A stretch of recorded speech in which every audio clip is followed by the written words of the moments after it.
everyone, welcome in. We're going to get started here in just a minute. While we're waiting on everyone to join us, please let us know in the chat where you're calling in from today. I'm Leah. I'm a senior campaign specialist here at DBT Labs. And this is my kitty, Ava. She'll also be joining us today. She's so over it. Not big on getting picked up.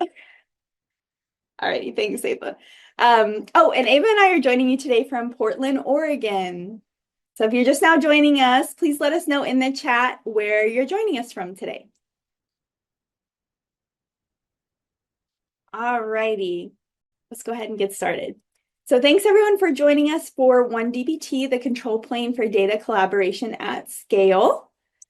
Some housekeeping things. So we've got the Q&A tab. Please use that tab for all of your questions so we can keep those nice and organized. We also have the normal chat tab here in Goldcast. I encourage you to use that for normal banter discussions, have some fun. And then the recording. We will be sending out the recording within 24 hours after this event. So please be on the lookout for that along with some follow-up resources in your email inbox. And then a survey. I will send out a survey in the chat towards the end of the webinar. I'd really appreciate it if you took that survey and let us know what you enjoyed and how to improve these for next time. Alrighty, today's agenda. First, we're going to go into the Analytics Development Lifecycle, so mature the analytics workflow.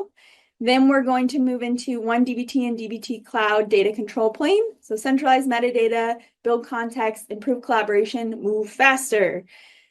Next, we're going to go into new DBT Cloud features, so an overview of the 12 plus features we launched at Coalesce 2024. Then we'll move into a deep dive, a DBT Copilot, so you'll be able to see our new AI engine in action. And then we've got some next steps for you, like joining us for the next event in this series. So stay tuned to the end of the webinar for that and ask your questions throughout so our technical experts can answer them. Alrighty, and now I'm going to pass it over to today's presenters. Take it away, Alexis. Hi, everyone. I'm Alexis Jones, and I'm a product marketing director here at DBT Labs. In a little bit, I'll be joined by my colleague, Drew Bannon, who is co-founder and product manager at DBT Labs to share more about DBT Copilot. So today I'm going to talk about the future of where DBT Labs is going, including many of the new platform capabilities that are going to get us there. But before diving in, I think it's important to ground the conversation in what we believe is the right next step forward for the analytics industry at large. And that's to standardize on the ADLC, the Analytics Development Lifecycle, to mature analytics workflows. Earlier this year, in our annual State of Analytics Engineering report, we asked over 450 data practitioners a lot of questions about the state of analytics from their point of view. And in my opinion, this was one of the most interesting findings coming out of the survey. The question was what respondents found most challenging when preparing data for analysis. And so why was this so interesting? Well, we could start with the right side of the graph, which is decidedly what is not challenging, building data transformations and constraints on compute. Now, if this report was conducted in 2014, I'd wager that those two things would actually be on the very left side of this chart and regarded as the most challenging part of preparing data for analysis. But today, the community is telling us that data transformation is mostly a solved problem. And this is actually very good news. But that reality just pushes the problem downstream. Data quality, data ownership, and stakeholder literacy are now the biggest challenges in the industry. And here's a quick litmus test to prove the point. Do your stakeholders always know where to go to find the right dashboard, the right metric? Do their numbers always agree? Do upstream changes in data sources ever break your pipelines? Do you have defined SLAs with the business, and are you hitting them? Without clear, confident answers to questions like these, we can't help our business grow revenue. We can't manage costs. And the big initiative ahead of all of us in data roles, which is how to be a trusted strategic partner to the business, remains perpetually out of reach. The point is this: while some problems have been solved, we're simply not done. We've made a lot of progress and we should be really proud of that, but we're still on a journey. Here's a quote from our CEO, Tristan Handy, espousing what we believe is the way forward, the analytics development lifecycle. He says, "We believe that implementing the analytics development lifecycle is the best path to building a mature analytics practice within an organization of any size." The ADLC is a vendor-agnostic framework to mature analytics workflows. It encourages collaboration amongst various stakeholders and is designed to help both data producers and data consumers, and ultimately the business, ship and use trusted data products at speed and at scale. The ADLC promotes 8 distinct workflow stages in the analytics development lifecycle, from planning analytics products to building, testing, and deploying them, to operating them in production and ensuring that they're reliable and discoverable. The ADLC borrows heavily from the SDLC, the software development lifecycle, that was popularized in software engineering in the early 2000s, helping cross-functional teams work better together with more agility, velocity, accuracy, and ultimately impact to the business. No longer bifurcating roles and responsibilities between the data builders and the data consumers, or in the SDLC paradigm, that was between the software engineers and the IT professionals who maintained those software systems, but rather giving them a standardized, repeatable framework by which to work better together. It's high time for analytics professionals to adopt a similar framework and rely on vendors who will accelerate and harden data workflows across these stages. Last month, we wrote a paper about this very topic, which is available on our website. We encourage you to read it and learn about the ways that you can bring some of these best practices into your organization. So earlier I mentioned that the ADLC is vendor agnostic and that no single vendor can own or claim it. So the natural next question is, where does DBT fit into all this? In learning about the market needs that have precipitated the necessity of aligning to the ADLC, it's important to share where we see DBT playing in that journey. At Coalesce earlier this month, we shared the vision for what it means for DBT to be the standard, the best framework for data transformation. And standardizing means that we're not each off solving the same problems in slightly different ways. We can share solutions because we all speak the same language, and that's the language of DBT. Regardless of your cloud provider, data platform, what team you sit on, or even whether your team uses DBT Cloud or DBT Core. We call this vision One DBT. Let me share a little bit more about this idea. Since our inception, DBT has been about improving workflows, unifying data teams with the business, and making it easier for people to do their work, whether their job title is analytics engineer, data analyst, BPO, or data scientist. And to make this a reality, DBT works across clouds, across data platforms, across teams, and across personas. Here's what I mean.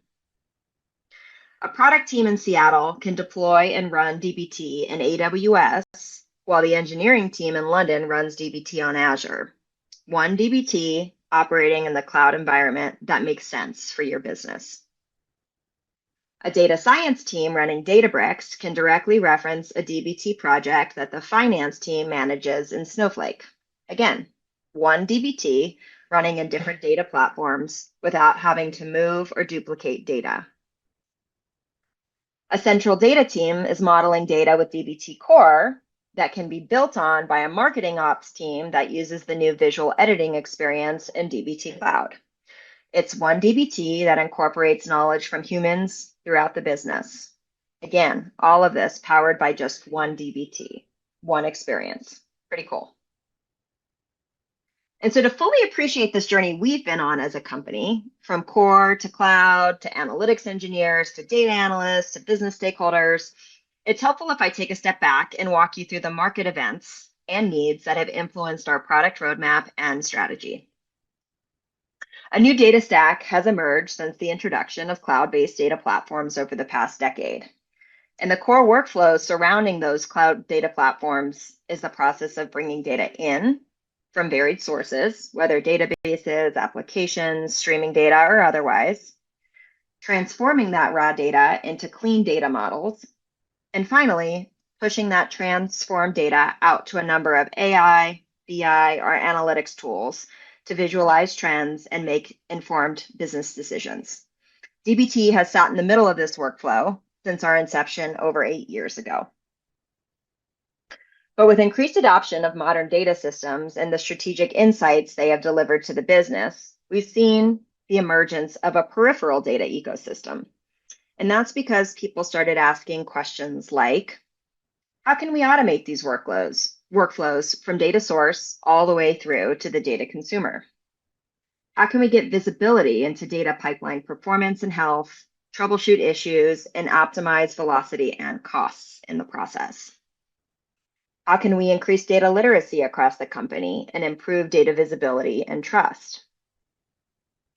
And how do we build and centralize business logic to ensure that consistent, reliable metrics are powering all reaches of our business?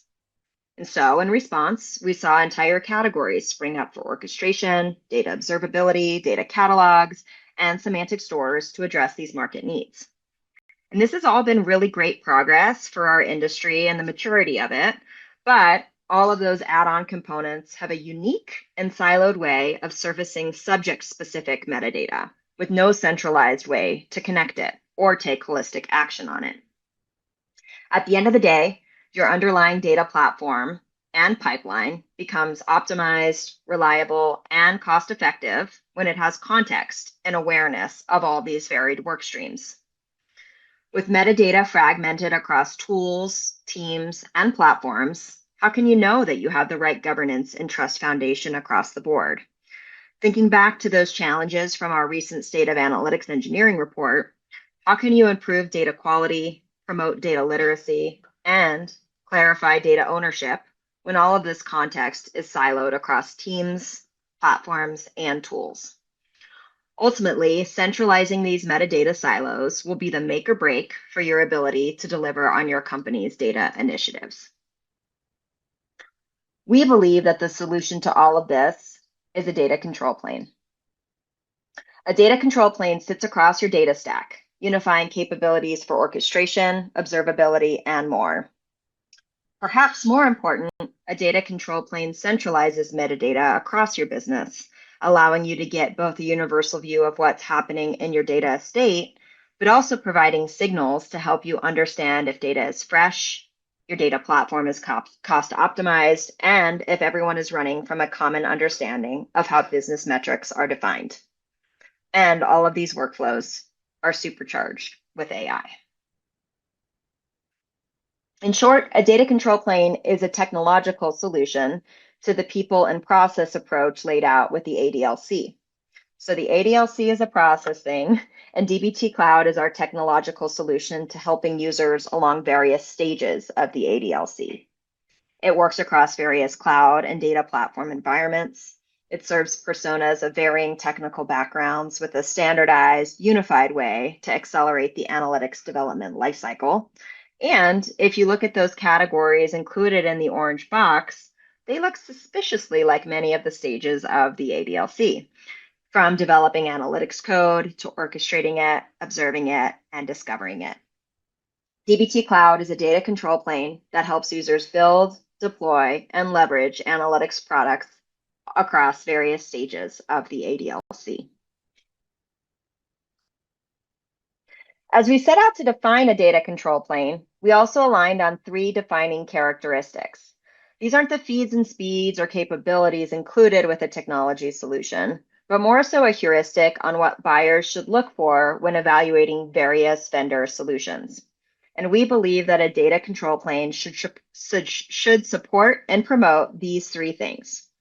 First, it should be flexible and cross-platform to empower distributed teams, help them avoid vendor lock-in, and manage data platform costs. Second, it should be collaborative. That means it should make data development more accessible, streamlined, and yes, governed to more types of users. And finally, it must produce trustworthy outputs. It should give users the ability to build and automate high-quality data pipelines so that the business can access, understand, and trust the data that they receive. And wouldn't you know it, those three characteristics actually map right back to what the market is telling us are the biggest challenges to solve. The challenge of ambiguous data ownership begets the need to help disparate teams align on a common control plane for accelerating analytics, regardless of what underlying platforms that particular team relies on. The challenge of poor stakeholder data literacy demands more governed inroads for data collaboration. And the challenge of poor data quality sets the imperative that data teams and their stakeholders need a streamlined way to build trustworthy data products. So before passing it over to Drew to dive into our new AI features, I want to take a few minutes to recap some of the new products and features we announced earlier this month at Coalesce. I'll map them back to those three control plane categories so you can get a sense for how we're delivering against these market needs with our DBT Cloud data control plane. For flexible and cross-platform, we announced that DBT Mesh will soon support cross-platform references, allowing organizations who rely on various data platforms to have a centralized, governed approach to multi-platform collaboration. This new capability is in direct response to the fact that, more often than not, large enterprises rely on multiple data platforms, for example, Snowflake and Databricks, or Redshift and Athena, for various use cases. And they need to maintain a unified workflow regardless of what data platform a particular team uses. With cross-platform DBT Mesh, practitioners will be able to reference and reuse data assets from not only different projects, but also different data platforms, breaking down silos and fostering collaboration across an organization's full data estate. We're currently working with a few select design partners on this feature and are actively iterating towards a beta later this year. DBT Cloud also now supports the Apache Iceberg table format, which is a key capability that enables cross-platform DBT Mesh. This allows users to leverage the benefits of Iceberg's table format, including improved query performance and schema evolution. By supporting Iceberg, DBT Cloud enables data teams to work more efficiently with large-scale data lakes while maintaining the familiar DBT workflow. Support for Athena, Spark, Databricks, Starburst Trino, and Dremio are all GA, and Snowflake is currently in beta. We also pre-announced a new cost optimization feature in DBT Cloud. We know that DBT is a significant driver of compute on many customers' data platforms. Our customers frequently ask us for more visibility and control over their DBT spend. Our metadata platform already includes detailed information about your DBT project, including execution time. But over the coming months, we're excited to tackle this need head on with more capabilities for tracking and optimizing your DBT model spend. Finally, on the topic of cross-platform, DBT Cloud now integrates with AWS Athena, which is GA, and Teradata, which is in preview, enabling more organizations and teams to collaborate on data. Athena will also be one of the first adapters compatible with cross-platform DBT Mesh. Moving on to the collaborative pillar, we announced two major new features, an all-new visual editing experience and DBT Copilot. Starting with the visual editing experience, we're excited to share that we're adding an intuitive visual drag and drop interface to our suite of data development environments. Why? The short answer is to empower more types of users with governed workflows for data collaboration. The long answer is that the folks within an organization who are closest to the business context typically have two courses of action for getting the data that they need to drive their strategic initiative. First, they can lob a ticket over to their overworked central data team, cross their fingers, and hope that they get the right data back in a timely manner. Or they go it alone with a CSV pull and a spreadsheet. Neither of these approaches is scalable nor aligned with the ADLC. With the new visual editing interface, downstream teams have a governed inroad to building data products, even if they don't know how to write SQL. Under the hood, it's the same familiar DBT workflow governed by the same principles. It generates SQL in your DBT project, the code is version controlled, and the code can be tested and documented so models are sure to be trustworthy.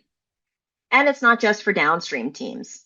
Even folks well versed in SQL will find it useful to distill unwieldy lines of code into a visual representation of their models so that they can better understand, optimize, and explore their data pipelines. If you're interested in getting involved in our beta, please reach out to your account rep. We also unveiled dbt Copilot, dbt Cloud's embedded AI engine designed to help users accelerate and automate analytics across various stages of the analytics workflow. I'm not going to share too much right now because soon I'll pass it over to Drew to dive much deeper. But using dbt Copilot, data teams can accelerate their work while also improving data quality by leaning on AI to generate tests, documentation, semantic models, and more. Finally, your data control plane must generate trustworthy outputs, and we launched a few new features that help in this effort. The first is Advanced CI. So with Advanced CI, continuous integration in dbt just got even smarter. While users have long been able to validate that a pull request wouldn't break something in production, with the new compare changes feature inside of CI jobs, they'll be able to ensure that what is being built meets their expectations. When enabled, each CI job will include a breakdown of the columns and rows that are being added, modified, or removed in your underlying data platform as a result of executing your dbt job. Additionally, users can see a summary of those changes inside their PR in their Git provider. This additional context allows data teams to catch any unexpected behavior before code is deployed into production, improving data quality and increasing trust amongst all collaborators. Also new, your dbt lineage can be automatically populated with downstream exposures in Tableau. This gives data teams automatic context into how and where models are being used so that they can prioritize data work to promote data quality. Meanwhile, by triggering downstream dashboards to automatically refresh whenever new data is available, business stakeholders can be confident that they're always making decisions from the freshest data. These exposures are automatically accounted for throughout dbt Cloud, including in dbt Explorer, scheduled jobs, and CI jobs. This feature is currently in preview for Tableau with Power BI to follow. We also announced the ability to easily embed health signals like data quality and freshness within any dashboard, giving your downstream stakeholders at-a-glance confirmation of whether they can trust the data they're about to use. Users can also navigate back to dbt Explorer with a single click to investigate further. These trust signals provide users with a quick and easy way to assess the reliability of their data assets. By offering clear indicators of data health and freshness, teams can make more informed decisions and have greater confidence in their analytics processes. This feature aligns with our commitment to enhancing data quality and fostering trust across the entire data lifecycle. Finally, we released a number of semantic layer improvements, including enhanced metric flow capabilities, the ability to view metrics in CI, and an upcoming first-class integration with Power BI. Okay, as promised, I am now going to pass it over to Drew to dive much deeper into dbt Copilot. Thanks, Alexis. My name's Drew Bannon, and I'm one of the co-founders here at dbt Labs, talking to you about dbt Copilot. So I want to start this conversation by talking about the cost of creation, which might sound a little bit abstract, but to me, it's actually the most helpful framing I've heard on what AI is all about to date. So this is a line that I got from Martin Casado, one of our investors at Andreessen Horowitz. And Martin said, the microchip reduced the marginal cost of computation to zero, and the internet reduced the marginal cost of distribution to zero. Generative AI is reducing the marginal cost of creation to zero.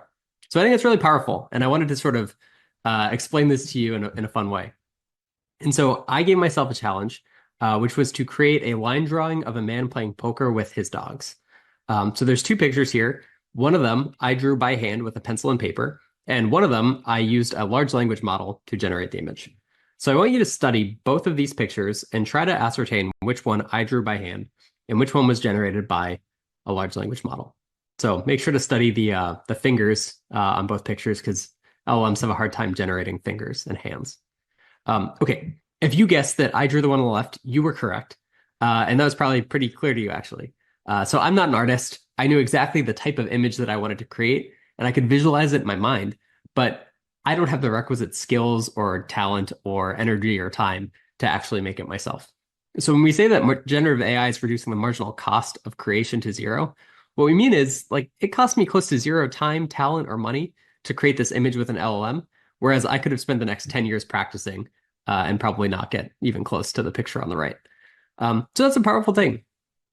The marginal cost of creation is going to zero. And we know that when we see text or images or video or audio created by large language models. When I look at these things, I think, gosh, that would have taken me a really long time to do myself. But today, I can create anything that I can dream of digitally for, $10 in a couple minutes. So, I don't think this means that artists or writers don't need to exist anymore, but fundamentally, AI is making this stuff much more accessible to many more people before our very eyes. And I think that kind of expansion and accessibility is really cool and powerful. So at the same time, the marginal cost of creating code is decreasing. Whereas in the past, you might need to read a book or Google search or ask a coworker or trawl Stack Overflow. Now you can just ask your code editor how to do certain things in code, and you can get an answer back exactly in the place that you're writing code. So again, the fundamentals are still important. You should probably still read books if you're interested in learning those fundamentals. But again, this is a commentary on accessibility and how generative AI is making creating code a lot more accessible to a lot more people. So AI code generation is very much here today. And if you've seen tools like Cursor or Continue or GitHub Copilot, you know that they're legitimately awesome and very powerful. So we're really inspired by these tools, and we love how they help you write code, including DBT code if you'd like. But we didn't want to stop at generating code. We wanted to think about the entire life cycle of writing code and deploying it and managing it at scale. And that brought us to this idea of the Analytics Development Lifecycle. So if you heard Tristan's keynote at Coalesce, you know that we believe that implementing the ADLC is the best path to building a mature analytics practice within an organization of any size. The ADLC is all about borrowing from software development best practices, and we believe that every single stage of the ADLC can be accelerated with AI. So that's why I'm excited to introduce you today to DBT Copilot. DBT Copilot is the AI engine in DBT Cloud designed to accelerate every stage of the ADLC. DBT Copilot can help you ship faster, maintain data quality, make data more accessible, and more. And so our goal is to accelerate every single stage of the ADLC with DBT Copilot, and we wanted to start with the development stage because it's one of these places where we just know that LLMs are so good at generating code today. So, sometimes the work that we do is fun and engaging and exciting, but sometimes we do in fact need to write YAML code. So our goal with DBT Copilot is to automate the mundane so that you can spend your time focusing on the highest leverage problems before you. To us, that looks like generating model code using natural language, auto-documenting your models, and generating semantic models and metrics. So let's take a closer look at each of these workflows. We'll start with generating model code using natural language. In the DBT Cloud Visual Editor, you can today generate SQL expressions using natural language. And this will help you do things like string processing or date math or string formatting. And all in all, this serves to help make DBT more accessible to more people. There's a lot of folks out there who know exactly what they want to do, but don't know the magic keywords to Google search to figure out how to do it. We want to put that power right in their fingertips in the DBT Cloud visual editing experience. Next, we also support auto-documenting your DBT models available in the DBT Cloud IDE. So our hope is that we can generate 80+% of the scaffolding code required for you to effectively document your models. With the time that we free up for you, you can use that time to document unique and noteworthy aspects of your data sets that might not be clear to a large language model. So we know that docs coverage is really important for data discovery, and we think that this feature will really help improve docs coverage in our users' DBT projects. Next, you can also generate semantic models and metrics in the DBT Cloud IDE. So this helps reduce boilerplate and time spent writing YAML, and again, helps you focus on the unique attributes of your business and the KPIs that your stakeholders care the most about. So this is a great way to get started building out the DBT semantic layer if you don't have one already, or it makes it super easy to add new metrics and semantic models in the click of a button. So let's take a look at a demo of DBT Copilot here. And we're going to start in the DBT Cloud IDE. I'm going to pull up a model called customers.sql. And you can see it's a pretty normal DBT model. I reference a couple other models. I calculate a couple sort of metrics. And here you can see a preview of the data set. It's a customers table. So I'm just about done with this model, but I haven't yet documented it. So I'll go to DBT Copilot and click the documentation button. And in just a second, we'll scaffold out documentation for this entire model. We'll also generate documentation for every column in this model. From here, if I wanted to edit this documentation, I totally could before saving. But in this case, it looks pretty good to me. So I'll save it and go back to my customers.sql model. With all this time I saved, I figure now might be a good time to get started with the DBT semantic layer. So I'll go to DBT Copilot and click semantic model. And in just a second, we'll generate a whole semantic model for the customers model.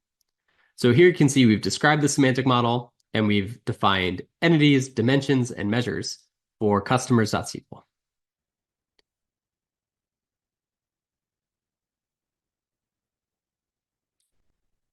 So this looks pretty good to me, and I can see that there's 3 different measures defined on the semantic model. If I save the model, I can actually look at the lineage graph and see how data flows from my data sources through my semantic model and into these metrics. But I know that there's one metric missing that's pretty important. So I'll go to DBT Copilot and I'll generate a new metric. In this case, I'll type get new customers month to date.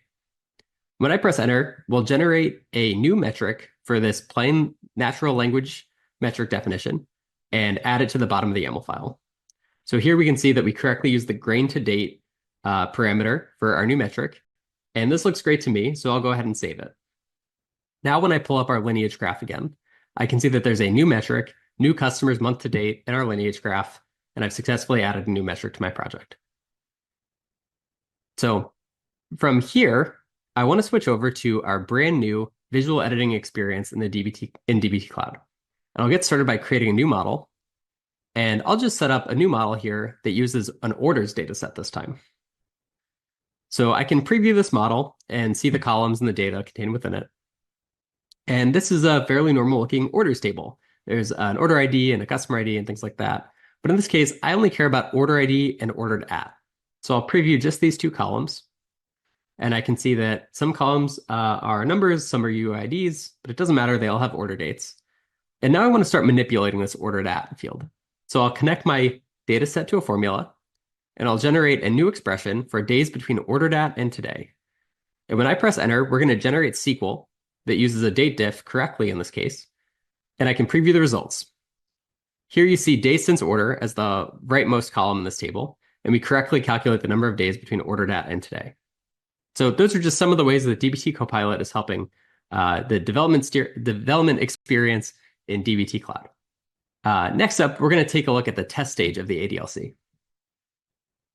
So in the original ADLC doc, Tristan wrote, the test phase is an absolutely essential part of the ADLC. This is one of the areas in which immature analytics workflows often fall farthest from the mark. So I'm very sorry to say, we know that some of you are not testing your code effectively. We believe that all production artifacts should be tested.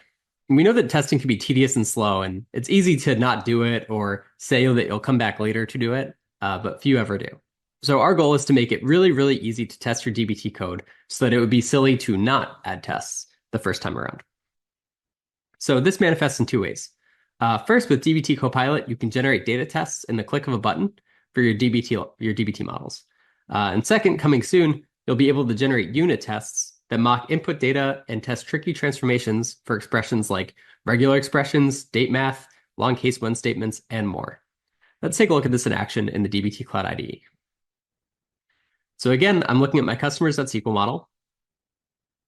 And I've already written documentation for this model, but I want to add a test. So I'll go to DBT Copilot and click tests. And you'll see that we can merge our new test expressions, in this case, a unique and not null test on the customer ID column, merge that right into our existing documentation. So I can go ahead and save this change. And now to test my tests, I'll run a DBT test, and I can see that my not null and unique test run successfully, as well as a foreign key test from another model. Last, I want to talk you through how we're using DBT Copilot to help with the analysis phase of the ADLC. So maybe your CEO has sent you a message like, hey, can you send me the trailing 7-day daily active and monthly active users numbers again? Have you ever gotten a message like that? You probably want to say, WTF, I just sent you those numbers, and I know that you have a link to the dashboard. You probably can't say that, though. Instead, you say, yes, sir, right away. So this is obviously fictionalized. Tristan's quite good at writing SQL. He does a lot of this work himself, and he's great at it. And I also don't call him sir. But if this vignette feels at all familiar to you, then you might need a more mature self-service practice. So our goal is to enable self-service with trust and governance. We want to support natural language question answering to unlock conversational data discovery, all powered by the DBT semantic layer. And if we want to do this in a trusted and governed way, we need something like the DBT semantic layer that ensures the answers we're showing to our stakeholders are trusted and vetted and version controlled by data experts. At the same time, we think that this is going to help reduce repeated asks of the data team.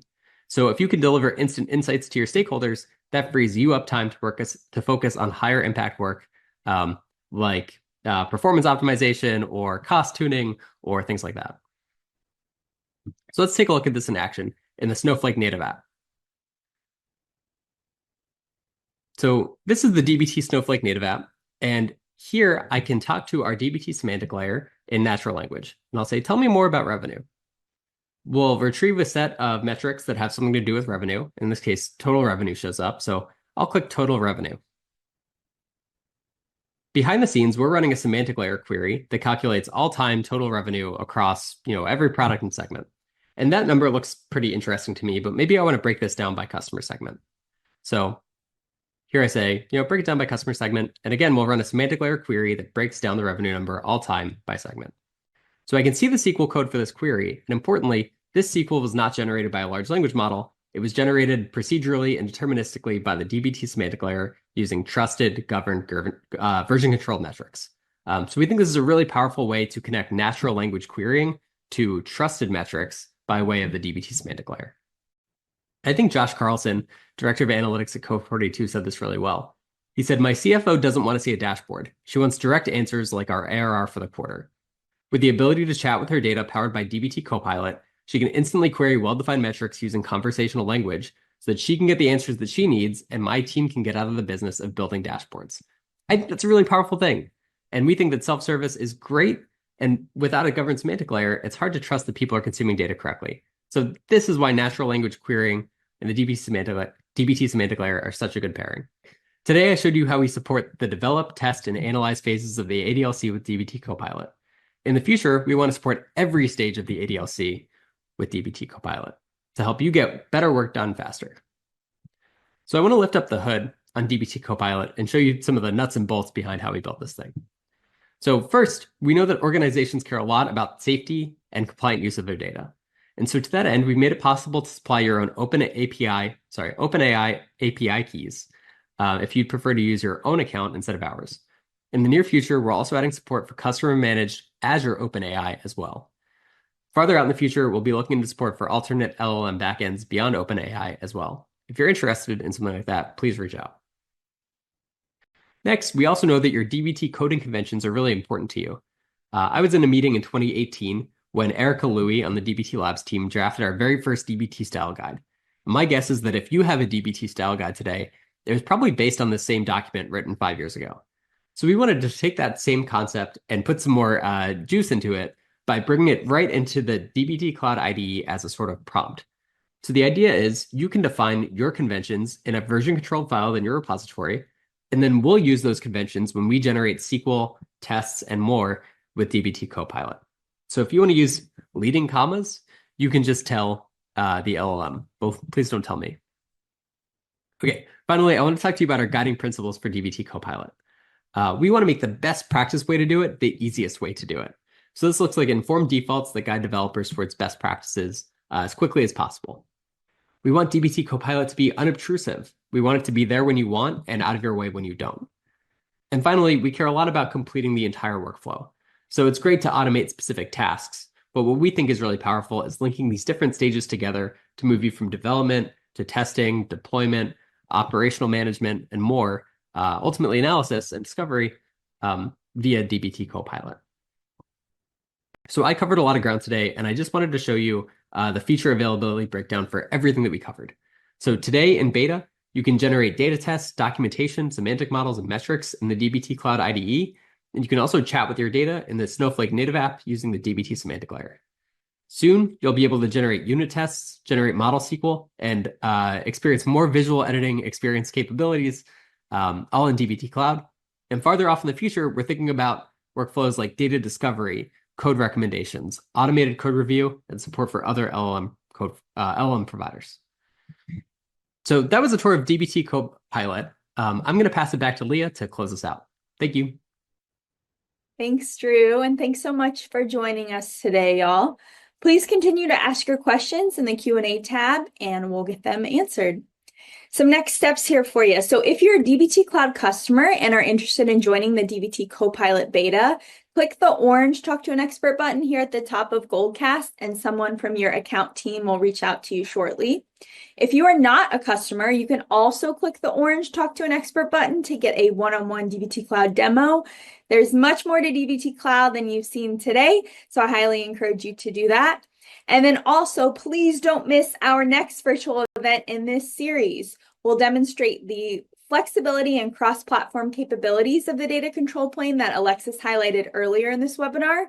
This includes a deeper dive into DBT mesh enhancements that allow teams to reference DBT projects in different platforms. We know that many of y'all use more than one data cloud, and cross-platform DBT mesh lets you choose the best platform for any given job, while your central team maintains governance standards and controls. It's unprecedented flexibility and end-to-end visibility from DBT. So super exciting stuff. I shared a link to register for the next virtual event in this series in the chat. That you can also find it in the doc section of Goldcast if there's like too much stuff in there.